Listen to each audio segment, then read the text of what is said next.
Good morning students. आज हम लोग डिस्कस करते हैं मैग्नेटिक फील्ड ऑफ अर्थ। देखो, अर्थ में मैग्नेटिज्म है, अर्थ में मैग्नेटिक फील्ड है, इसके बहुत सारे हमको एग्जांपल्स मिलते हैं। अगर आपसे पूछा जाए कि how did you know that there is magnetism in earth, तो पहली बात, किसी मैग्नेटिक नीडल को फ्रीली सस्पेंड करा दो, वो नॉर्थ साउथ में ही रुकेगा। किसी भी सॉलिनॉइड को फ्रीली सस्पेंड करा दो जो करंट कैरिंग हो, जिसमें करंट फ्लो हो रहा हो, तो वो भी नॉर्थ साउथ डायरेक्शन में रुकेगा। तीसरा, अगर एक कॉइल ले लो, एक राउंडेड कॉइल हम ले लें इस शेप का ऐसे, और हम इसको बहुत तेज़ी से ऐसे रोटेट कराएं, खूब तेज़ी से ऐसे रोटेट करें, तो उसमें करंट फ्लो होना शुरू हो जाएगा। कैसे फ्लो हुआ? बिना किसी मैग्नेटिक फील्ड में रोटेट कराए, हम तो एयर में रोटेट करा रहे थे, इसका मतलब कहीं ना कहीं मैग्नेटिक फील्ड है। दूसरी बात कि एक लंबी सी छड़ ले लें, देखो north south east west direction आपको मालूम है, आप नॉर्थ साउथ ईस्ट वेस्ट पढ़े हुए हैं। अब अगर मान लो कि हम इसमें नॉर्थ साउथ डायरेक्शन में एक लंबी सी लोहे की छड़ ले करके उसको ज़मीन के नीचे दबा दें, एग्जैक्ट नॉर्थ साउथ डायरेक्शन में होना चाहिए, कुछ दिन बाद निकालोगे तो ये भी एक मैग्नेट बन जाएगा। तो these are the various consequences, various incidents due to which we assure that there is magnetism in earth। अब अर्थ में मैग्नेटिज्म है तो है, ये तो बात समझ में आ गई कि अर्थ में मैग्नेटिज्म है। ये अर्थ के मैग्नेटिज्म का क्या रीजन है, फिर इसकी बात शुरू हुई। तो देखो, इस पर बहुत सारी थ्योरीज हैं, सभी थ्योरी को बता पाना, सभी थ्योरी को लिखवा पाना पॉसिबल नहीं, लेकिन कुछ थ्योरीज हैं जिनके बारे में हम लोग डिस्कस कर सकते हैं, समझा सकते हैं। पहली थ्योरी जो इस पर दी गई, वो एक थ्योरी ये दी गई कि कोर थ्योरी, इसको नाम दिया गया, इसको नाम दिया गया कोर थ्योरी। और इसमें ये कहा गया कि जो अर्थ के अंदर, जैसे अर्थ तो पूरा माना जाता है कि ये तो बिल्कुल दहकता हुआ गोला था आग का, और वो धीरे धीरे ठंडा हो गया, बाहर का सरफेस ठंडा हो गया, लेकिन अंदर अभी भी इसके गर्म लावे भरे हुए हैं। मॉल्टेन कंडीशन में, मेल्ट हुए कंडीशन में, इसमें नीचे बहुत गर्म इसमें चीज़ें भरी हुई हैं, तो जिसको हम लोग मैग्मा वगैरह कहते हैं। ये अर्थ के कोर पर हमको ये सारी चीज़ें देखने को मिलेंगी। जहाँ तक जा पाना लगभग इम्पॉसिबल है किसी के लिए भी, क्योंकि वहाँ टेम्परेचर बहुत ज़्यादा है। तो ये कहा गया कि जब वहाँ टेम्परेचर बहुत ज़्यादा है तो वहाँ पर क्या होता है कि आयन क्रिएट हो जाते हैं। जैसे किसी गैस को बहुत गर्म करोगे तो आयनाइज होना शुरू हो जाती है, तो वहाँ पर आयन बन जाते हैं, और चूंकि अर्थ रोटेट हो रही है तो वो आयन भी रोटेट होंगे। और अगर कोई आयन या कोई भी चार्ज पार्टिकल सर्कुलर ऑर्बिट में रोटेट हो रहा है तो उस पर इस डायरेक्शन में उसमें मैग्नेटिक फील्ड बन जाता है। यही रीजन है कि अर्थ ऐसे रोटेट हो रही है और उसमें मैग्नेटिक फील्ड है। लेकिन फिर इस थ्योरी को भी थोड़ा सा ज़्यादा मान्यता इसलिए नहीं मिली क्योंकि अर्थ के कोर पर जो टेम्परेचर है, उस टेम्परेचर पर आयन का भी एग्जिस्ट करना पॉसिबल नहीं है, उस टेम्परेचर पर आयन भी एग्जिस्ट नहीं करते हैं। अब दूसरे थ्योरी की बात करते हैं। दूसरा थ्योरी एक और भी दिया गया कि कुछ मैग्नेटिक मटेरियल है, कुछ मैग्नेटिक मटेरियल है वो इसके कोर पर है और उनके मूव करने की वजह से ऐसा होता है। तो देखो, अगर एक मैग्नेट ले ले और उसको हीट करें तो एक टेम्परेचर ऐसा मिलता है कि जिस पर उसका मैग्नेटिज्म खत्म हो जाता है। तो जब तुम कोर पर लेकर के चले जाओगे किसी मैग्नेटिक मटेरियल को, तो वो उसमें मैग्नेटिज्म कहाँ बचेगा, वो तो पूरा उसका जो भी मैग्नेटिज्म होगा वो भी डिस्ट्रॉय हो जाएगा, ख़त्म हो जाएगा। तो कोर थ्योरी और उसके आगे की ये थ्योरी भी फेल हो गई। उसके बाद एक चीज़ और भी कहा गया कि चूँकि सन से रेज आती हैं, अगर मान लो हम इसको अर्थ मान लें, तो सन से जो रेज आती हैं वो यहाँ पर जब आती हैं कॉस्मिक रेज, तो अर्थ के ऊपर हम लोगों को मालूम है आयनोस्फीयर है। तो यहाँ पर क्या है कि जहाँ पर ये कॉस्मिक रेज एनवायरनमेंट से मिलती है हमारे एटमॉस्फेयर से, तो वहाँ पर इनको ये आयनाइज कर देती है और ये आयन भी इसी के साथ घूमते रहते हैं, जिससे एक करंट बन जाता है अर्थ के चारों ओर और उससे मैग्नेटिक फील्ड है। खैर, इस थ्योरी को भी थोड़ी मोड़ी मान्यता मिली, कोर थ्योरी को भी कुछ मान्यता मिली, दोनों को थोड़ी मोड़ी मान्यता मिली, लेकिन कोई भी अभी तक एग्जैक्ट रीजन नहीं जानता है। It is under research. Core theory हो गई, फिर ये आयन वाली थ्योरी हो गई। इसके अलावा कुछ और भी थ्योरीज टाइम टाइम पर आती रही कि इसमें ये रीजन है वो रीजन है, लेकिन इन सभी को अभी भी कहीं भी किसी के पास कोई प्रैक्टिकल रीजन नहीं है। अब देखो इसमें कोर थ्योरी को जो थोड़ी मान्यता मिली वो इसलिए मिली कि मून में कोई भी मैग्नेटिज्म नहीं है। अब मून में मैग्नेटिज्म न होने का रीजन है मून के अंदर कोर नहीं है, तो ये माना गया कि हाँ भाई हो सकता है कि उसमें कोर न हो, इसलिए ऐसा है। तो इसलिए कोर थ्योरी को थोड़ी सी मान्यता मिल गई कि हाँ भाई वहाँ पर आयन है इसलिए ये ऐसा हो रहा है। इसी तरह से अगर ये देखा जाए कि एक हम और भी इसकी बात करें जुपिटर की अगर बात की जाए कि जुपिटर जो है बहुत फास्ट रोटेट करता है और उसमें भी स्ट्रॉन्ग मैग्नेटिक फील्ड है। इसी तरह से वीनस के पास जो है वो स्लो रोटेशन है और उसमें वीक मैग्नेटिक फील्ड है। तो इस तरह से ये कुछ कोर थ्योरी के फेवर में कुछ रीजन्स मिलते हैं, but it is yet to be discovered, या अभी भी डिस्कवर नहीं हुआ है। एग्जैक्ट रीजन किसी को भी नहीं मालूम है। तो ये तो हो गया अर्थ के मैग्नेटिज्म के बारे में। अब हम लोग अर्थ के मैग्नेटिक फील्ड के जो एलिमेंट्स हैं उनको जानते हैं, उनको समझते हैं और उनकी डेफिनेशंस भी पढ़ लेते हैं। तो सबसे पहले हम लोग डिस्कस वैसे ही कर लेते हैं। देखो पहले लिखने की ज़रूरत नहीं है, हम पहले आप लोगों को समझा दें। देखो मान लो कि ये आपके सामने ये रहा अर्थ, ये इस तरह से थोड़ा सा कुछ एंगल पर झुका हुआ है, तो जियोग्राफी में आप लोगों ने पढ़ रखा है। ओवल शेप का अर्थ हो गया। अब देखो ये अर्थ रोटेट हो रहा है, आपको डायरेक्शन मालूम है, नॉर्थ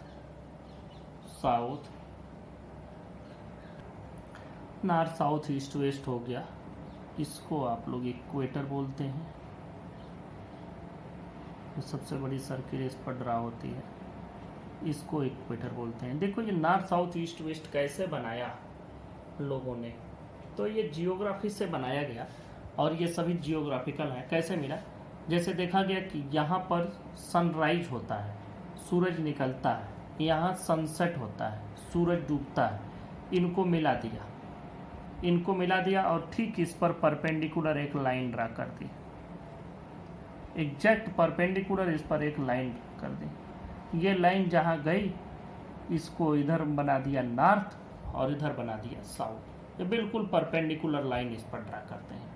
फिर से समझो, अर्थ इस तरह से है, जहाँ सनराइज सनसेट होता है उनको मिलाने वाली लाइन, एक को ईस्ट कहा दूसरे को वेस्ट कहा, इस पर परपेंडिकुलर लाइन ड्रा कर दिया तो एक तरफ नॉर्थ बन गया एक तरफ साउथ बन गया। अब जब हमारे पास मैग्नेट मिला तो मैग्नेट में ये देखा गया कि मैग्नेट हमेशा नॉर्थ साउथ डायरेक्शन में ही जाता है। तो हम लोगों ने ये जो नॉर्थ और साउथ बनाए इनको जियोग्राफी से बनाया, इसलिए इनका नाम रखा गया जियोग्राफिकल नॉर्थ, जियोग्राफिकल साउथ। पहले तो नॉर्थ साउथ ही नाम था, जियोग्राफिकल तो तब आया जब एक और नॉर्थ साउथ हमको मिला। तो जब बाद में मैग्नेटिक निडल के थ्रू हम लोग नॉर्थ पर पहुंचे तो हमको मिला कि जो मैग्नेटिक निडल से हम जिस नॉर्थ पर पहुंच रहे हैं वह नॉर्थ एग्जैक्ट हमारे इस नॉर्थ पर जाकर के नहीं मिलता है, बल्कि वो थोड़ा सा कहीं और है, इससे थोड़ा हट करके है। इसी तरह से साउथ बिल्कुल यही नहीं है, थोड़ा हट के है, किनारे है। तो इस तरह से यह एक और नॉर्थ पोल हमको मिल गया। पहले तो हम जानते थे यही नॉर्थ पोल है, लेकिन अब हमको एक और नॉर्थ पोल मिल गया। और यह जो नॉर्थ पोल मिल रहा है, इस नॉर्थ पोल को हमने मैग्नेटिक नॉर्थ कहा और इसको नाम दिया गया, ये जियोग्राफिकल नॉर्थ हो गया, ये जियो मैग्नेटिक नॉर्थ हुआ। इसको हमने कहा जियो मैग्नेटिक नॉर्थ, इसको हमने कहा जियो मैग्नेटिक साउथ और ये जियोग्राफिकल साउथ। तो यहाँ ये दोनों बातें आपको समझ में आ जानी चाहिए कि हम जहाँ पर नॉर्थ बनाते थे, जहाँ नॉर्थ मिला था हमको अकॉर्डिंग टू जियोग्राफी में तो क्या है कि वो जियोग्राफी के जो लोग होते हैं वो बिल्कुल ऐसे ही अपना बनाते हैं, लाइन खींच करके और फिर जा करके देख करके, तो वो दूसरे तरह से। ये मैग्नेट के थ्रू मिला, ये बिल्कुल फिजिक्स से हमको मिला, तो ये दूसरी चीज़ हमको मिली। तो इसको कुछ लोग मैग्नेटिक नॉर्थ भी बोलते हैं और कुछ लोग जियो मैग्नेटिक नॉर्थ बोलते हैं और कुछ लोग इसको जियोग्राफिक नॉर्थ अलग बोलते हैं। तो जियो देखो मैग्नेटिक जियोमैग्नेटिक को, ऐसे नहीं, जियोमैग्नेटिक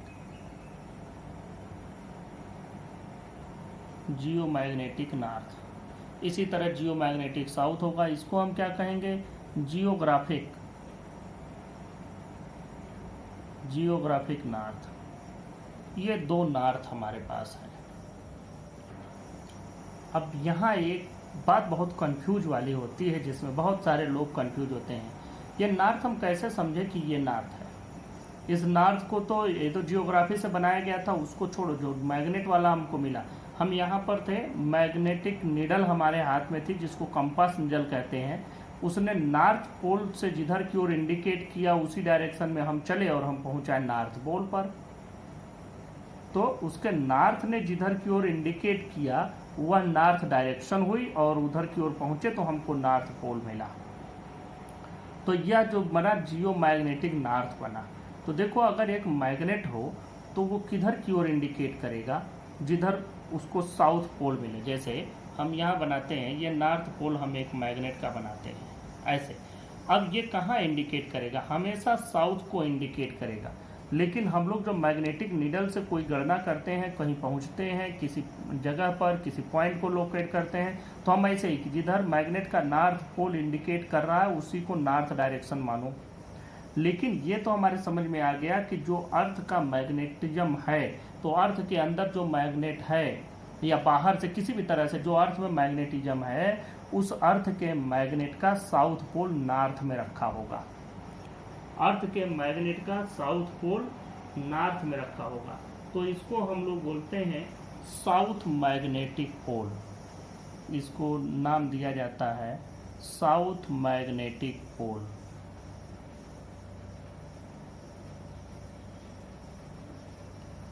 कुछ लोग मैग्नेटिक साउथ भी बोलते हैं, मैग्नेटिक साउथ पोल। लेकिन दो बातें हमेशा क्लियर होनी चाहिए, ये जियोग्राफिक नॉर्थ है, जियोमैग्नेटिक नॉर्थ है, और साउथ मैग्नेटिक पोल है या मैग्नेटिक साउथ है। जियो जिसमें लगा होगा वो नॉर्थ बात होगी, क्योंकि ये जियोग्राफी के अकॉर्डिंग है, अर्थ से रिलेटेड है, तो वो बात की जा रही है। और जब मैग्नेट की बात की जाएगी तो ये अर्थ के मैग्नेट का साउथ मैग्नेटिक पोल हो गया इसके अंदर। तो यहाँ पर साउथ मैग्नेटिक पोल हो गया। तो ऑब्वियसली उसी चीज़ को जब हम यहाँ करेंगे तो जियोग्राफिक साउथ पाएंगे, जियो मैग्नेटिक साउथ मिलेगा, और साउथ यहाँ पर हमको मैग्नेटिक पोल मिला था तो यहाँ हमको नॉर्थ मैग्नेटिक पोल मिलेगा। यह हमेशा आपके दिमाग में होना चाहिए कि क्या है। जहाँ पर नॉर्थ है वही उसी के थोड़ी दूर पर हमको एग्जैक्ट जियोग्राफी वाले नॉर्थ पर नहीं, बल्कि वहाँ से थोड़ी दूर पर हमको मिलता है जियोमैग्नेटिक नॉर्थ। और यह जियोमैग्नेटिक नॉर्थ हो गया और जियोग्राफिक नॉर्थ हो गया एक कहीं आसपास थोड़ी दूर पर, और उस पूरे एरिया को हम लोग क्या कहेंगे, साउथ मैग्नेटिक पोल। क्यों? क्योंकि ये कंपास के नॉर्थ ने उधर ही इंडिकेट किया जिधर की अर्थ का साउथ होगा। तो अर्थ का साउथ पोल, अर्थ के मैग्नेट का साउथ पोल यहाँ होगा नॉर्दर्न हेमीस्फेयर में, और अर्थ के मैग्नेट का नॉर्थ पोल होगा साउदर्न हेमीस्फेयर में। तो ये आपको मालूम होना चाहिए। नॉर्थ, जियोग्राफिक साउथ को मिलाने वाली जो लाइन होती है उसको जियोग्राफिक एक्सिस कहते हैं। मैग्नेटिक, जो जियोमैग्नेटिक नॉर्थ है, जियोमैग्नेटिक साउथ है, इसको हम लोग मैग्नेटिक एक्सिस बोलते हैं। ये हमारे पास मैग्नेटिक एक्सिस हो गई। उसके बाद जब आप इस पर परपेंडिकुलर एक पूरा सर्किल ड्रा करते हैं तो इसको हम लोग इक्वेटर बोलते हैं। तो ये भी जियोग्राफिक इक्वेटर और मैग्नेटिक इक्वेटर, क्योंकि इसका तो इक्वेटर ये से बनेगा, कहीं इस तरह का होगा, तो इसका इक्वेटर कहीं इधर आएगा। तो इस तरह से दो इक्वेटर मिलते हैं हमको, एक मैग्नेटिक एक जियोग्राफिक। फिर मैग्नेटिक मेरिडियन और जियोग्राफिक मेरिडियन होता है।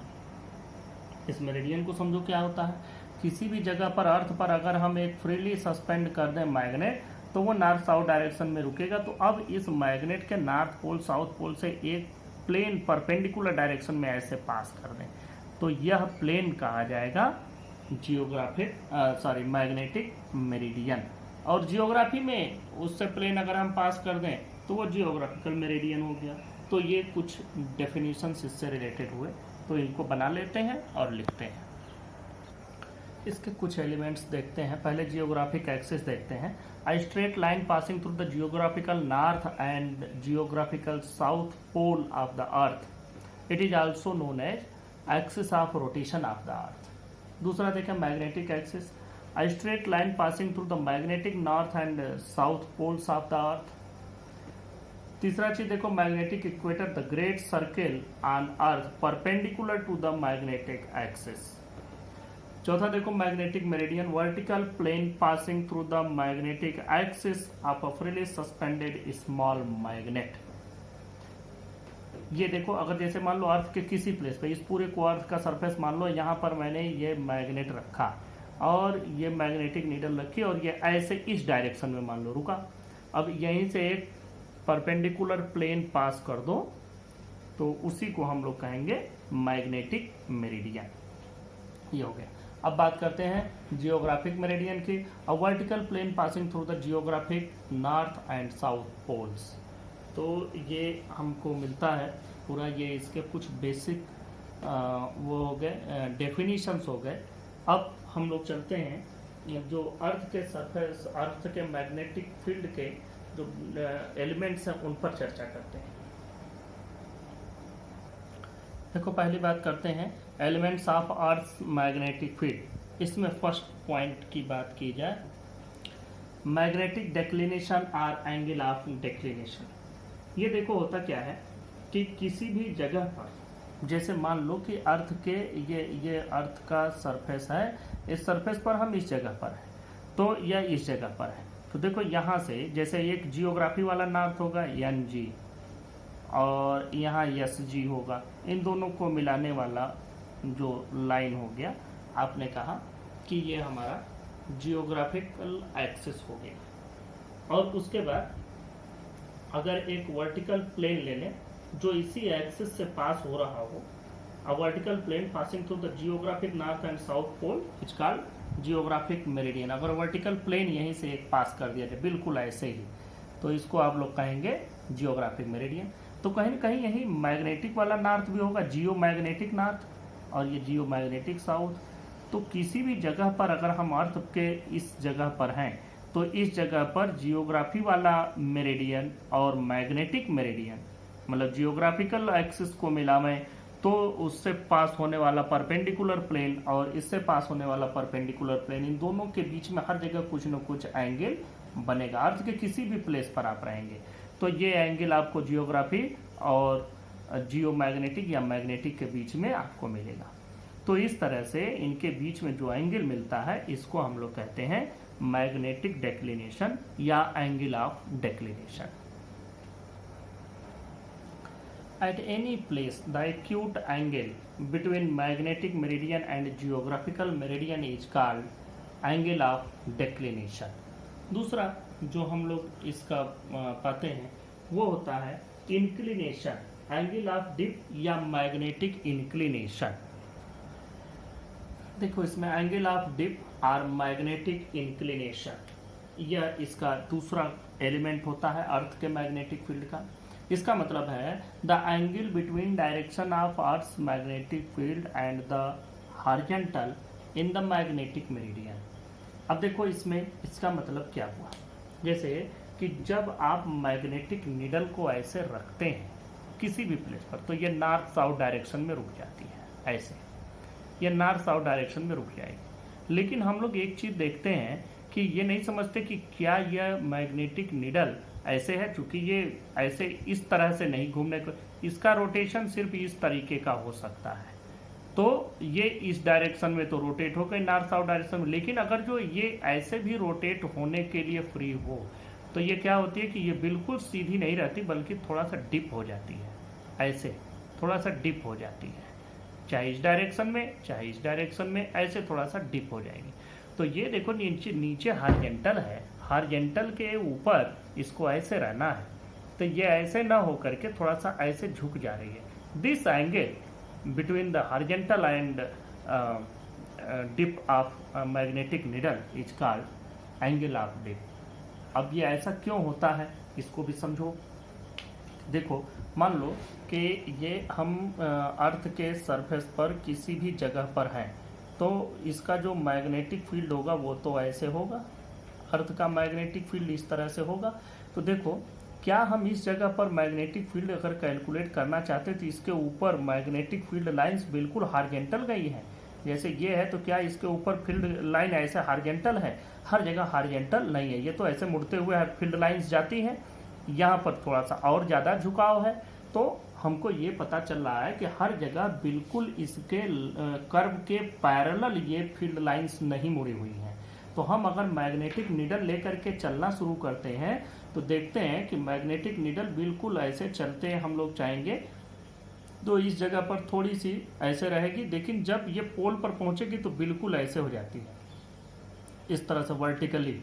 तो उस दशा में हम लोग ये जानते हैं कि ये तो नीचे डाउनवर्ड डायरेक्शन में इंडिकेट कर रहा है, लेकिन ये इसलिए ऐसा हो गया क्योंकि यहाँ पर मैग्नेटिक फील्ड टोटल अंदर की ओर कंसंट्रेटेड है, और हर जगह जब ले करके चलते हैं तो अर्थ के सरफेस के ठीक पैरेलल नहीं होता, बल्कि ये ऐसे किसी न किसी, ये नॉर्थ साउथ की बात अलग है, ये इस तरह से किसी न किसी एंगल पर रुका रहता। अब देखो ये कैसे पता करते हैं, ये भी हम आपको बताएं।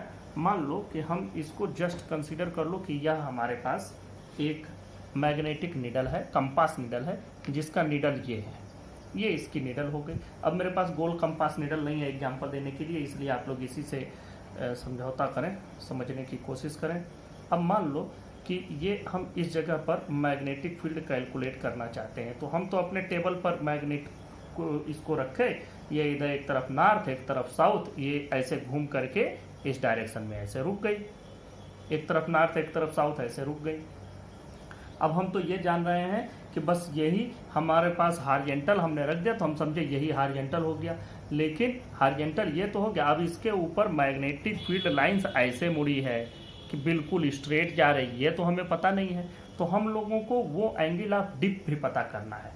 तो एंगल ऑफ डिप पता करने का तरीका ये है कि इसी मैग्नेटिक निडल को आप ऐसे परपेंडिकुलर डायरेक्शन में रख दीजिए।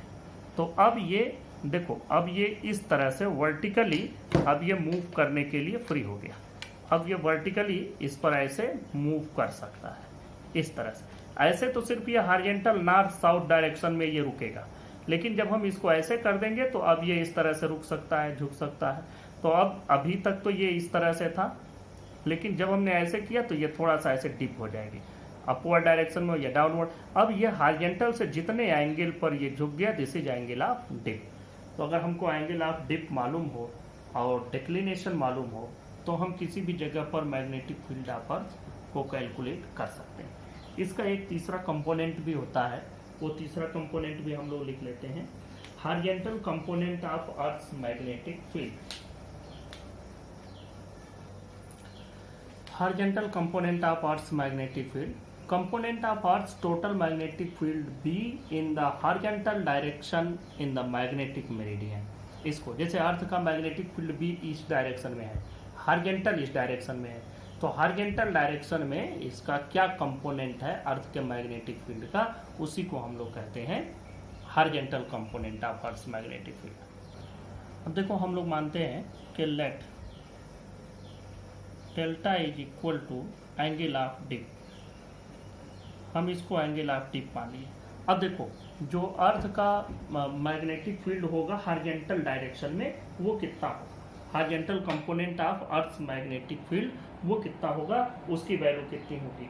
तो मान लो let delta is equal to angle of dip and B is equal to, इसको मान लो कि अर्थ का मैग्नेटिक फील्ड है, इसको हम मान लेते हैं अर्थ मैग्नेटिक फील्ड। तो देखो horizontal component of earth magnetic field कितना होगा, horizontal component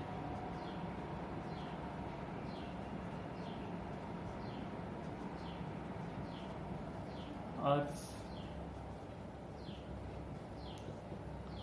magnetic field B is, देखो हॉरिजॉन्टल कंपोनेंट हो जाएगा बी एच, ये बी एच, और इसकी वैल्यू कितनी हो जाएगी बी कॉस डेल्टा। ये इसकी वैल्यू मिल गई।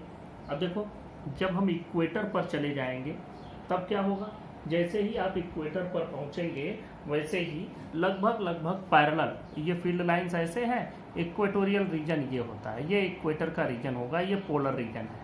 पोल पर जाओगे तब मैग्नेटिक फील्ड और इसके बीच में जो एंगल होगा 90 डिग्री हो जाएगा। तो at equator delta is equal to आपको मिल जाता है 0 डिग्री सीधे। और उस समय जो बी एच की वैल्यू होती है then B H is equal to B cos 0, मतलब बी के बराबर हो जाता है। और एट पोल पर इसकी वैल्यू 90 डिग्री हो जाती है। Then B H is equal to B cos 90, मतलब 0। तो वहाँ पर जब पोल पर जाओगे तो टोटल मैग्नेटिक फील्ड तो परपेंडिकुलर डायरेक्शन में एग्जिस्ट करता है, कोई भी मैग्नेटिक फील्ड का हॉरिजॉन्टल कंपोनेंट होता ही नहीं है।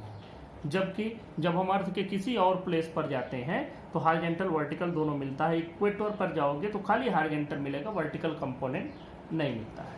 अब इसके बाद और आगे बढ़ते हैं। इसको अगर हम बनाना चाहें तो हम इजीली इसको ड्रा भी कर सकते हैं। देखो एक फिगर से हमारे समझ में आ जाएगा। हम जियोग्राफिक नॉर्थ, मैग्नेटिक नॉर्थ और इनके बीच का एक बना लेते हैं। देखो मान लो कि इसको हमने बनाया इस तरीके से और इसको हमने नाम दिया कि ये जियोग्राफिकल नॉर्थ है। ये जियोग्राफिकल नॉर्थ हमने बना दिया, यानी जी आप समझ लीजिए जियोग्राफिकल नॉर्थ। अब देखो कुछ वैल्यू होगी, कुछ डायरेक्शन होगा, क्योंकि जियोग्राफिकल नॉर्थ और जो जियो मैग्नेटिक नॉर्थ है दोनों एक जगह पर नहीं है, तो ये कहीं और होगा। ये तो एक हो गया कि ये जियोग्राफिकल नॉर्थ की ये वैल्यू हो गई। देखो मान लो कि जो इसका मैग्नेटिक नॉर्थ आपको मिल रहा है वो मान लो कहीं और इस डायरेक्शन में मिल रहा है, इसको हम लोग मान लेते हैं मैग्नेटिक नॉर्थ। ये हो गया मैग्नेटिक नॉर्थ। और इसको ऐसे बना लो, इसको मैग्नेटिक नॉर्थ यहाँ कह दें, या आपके पास मैग्नेटिक नॉर्थ मिल गया। और इन दोनों के बीच में जो एंगल बन रहा है ये एंगल है अल्फा, इसको हम लोग एंगल ऑफ डेक्लिनेशन कहते हैं। अब देखो जो अर्थ का टोटल मैग्नेटिक फील्ड होगा, अर्थ का टोटल मैग्नेटिक फील्ड इस हॉरिजॉन्टल डायरेक्शन में तो होगा नहीं, किसी एंगल पर होगा। ये एंगल मान लो ये है, इस एंगल पर अर्थ का टोटल मैग्नेटिक फील्ड है, इसको हम एंगल ऑफ डिप कहेंगे थीटा। तो यहाँ से इसकी कुछ न कुछ वैल्यू मिलेगी हमको इस डायरेक्शन में।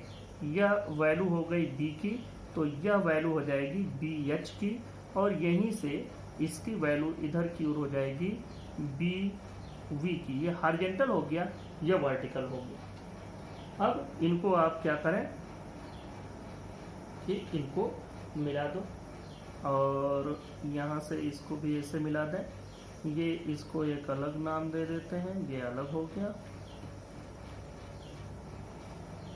ये जिससे समझ में आ जाए कि ये इस जगह पर है जियोग्राफी वाला और ये वाला इस जगह पर है, दोनों के बीच में ये एंगल बन रहा है, दोनों में थोड़ा सा अलग है। ये मैग्नेटिक नॉर्थ वाली डायरेक्शन है, ये मैग्नेटिक नॉर्थ वाली डायरेक्शन है। और ये अर्थ का जो मैग्नेटिक फील्ड है वह किसी एंगल पर है, एंगल ऑफ डिप की वैल्यू थीटा। जैसे इसको फ्रीली सस्पेंड कर दिया तो नॉर्थ साउथ डायरेक्शन तो ऐसे होगा, लेकिन ये अपनी जगह पर डिप भी होगा। अगर वर्टिकली मूव करना चाहता है तो ये डिप भी होगा, जिस एंगल पर डिप होगा वो थीटा है। इससे हमको इसके हॉरिजॉन्टल में वैल्यू मिल जाएगी बी एच और बी वी। तो देखो बी एच की वैल्यू कितनी आएगी, इसको थीटा न मानो, डेल्टा हमने माना है, तो इसको यहाँ पर हम लोग डेल्टा मान लेते हैं, डेल्टा। तो बी एच की वैल्यू आपको मिलेगी B cos delta, vertical component की वैल्यू मिलेगी बी साइन डेल्टा। अब हमको इनके बीच का ये अगर एंगल ऑफ ये चाहिए इंक्लिनेशन या एंगल ऑफ डिप चाहिए तो हमें टेन डेल्टा निकालना होगा। टेन डेल्टा के लिए इसको इससे डिवाइड कर दें, तो देखो B sine delta by B cos delta is equal to B V by B H. यहाँ बी से B cancel, tan delta is equal to B V by B H, ये वैल्यू मिली। और जब आप डेल्टा की वैल्यू निकालेंगे तो delta will be tan inverse B V divided by B H, ये वैल्यू आपको मिल जाएगी। This is angle of declination, angle of dip, angle of declination नहीं, एंगल ऑफ डिप। डेक्लिनेशन दूसरा हो गया, डेक्लिनेशन ये अल्फा हो गया। तो ये वैल्यू आपको मिल गई डेल्टा की। और अगर ये दोनों हॉरिजॉन्टल और वर्टिकल कंपोनेंट हमारे पास हैं तो इनसे हम अर्थ के मैग्नेटिक फील्ड को कैलकुलेट भी कर सकते हैं।